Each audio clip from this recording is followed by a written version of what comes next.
বন্ধুরা, এই গরমে সর্ষে পোস্ত দিয়ে সজনে ডাঁটা চচ্চড়ি নিয়ে আবার তোমাদের সামনে আমি হাজির হয়েছি। প্রথমে সজনে এবং আলুটাকে কেটে বেছে পরিষ্কার করে ধুয়ে নিলাম। এবার গ্যাস ধরিয়ে কড়াটা বসিয়ে নিলাম। কড়াই গরম হয়ে গেছে, এর মধ্যে দিয়ে দিচ্ছি তেল।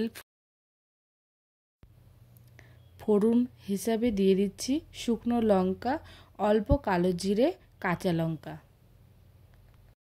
এবার এর মধ্যে দিয়ে দিচ্ছি কেটে রাখা আলু।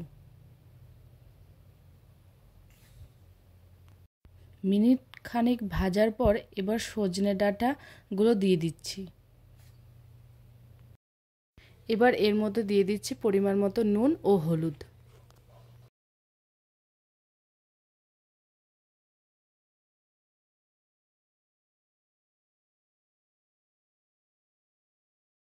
সজনে ডাঁটা দেবার পর আরও মিনিট 3 ভেজে নেব।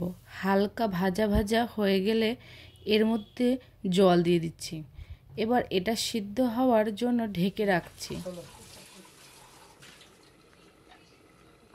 এটা যতক্ষণ সেদ্ধ হচ্ছে ততক্ষণে আমরা এর জন্য 2 চামচ সরষে, 1 চামচ পোস্ত, 2টো রসুন কোয়া, 1টা কাঁচা লঙ্কা দিয়ে এটাকে পেস্ট করে নিচ্ছি।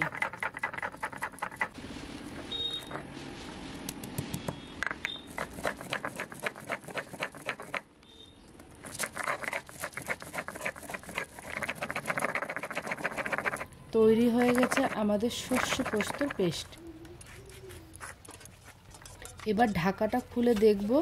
দেখুন জলটাও শুকিয়ে গেছে। এবার এর মধ্যে দিয়ে দিচ্ছি সর্ষে পোস্ত বাটা।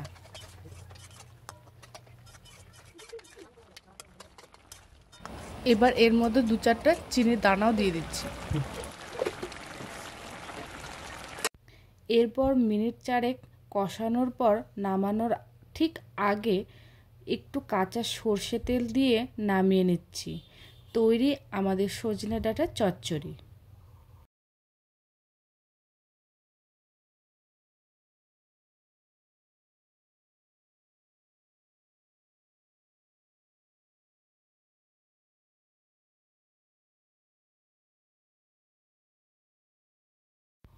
ভিডিওটি ভালো লাগলে লাইক ও শেয়ার করে দেবেন।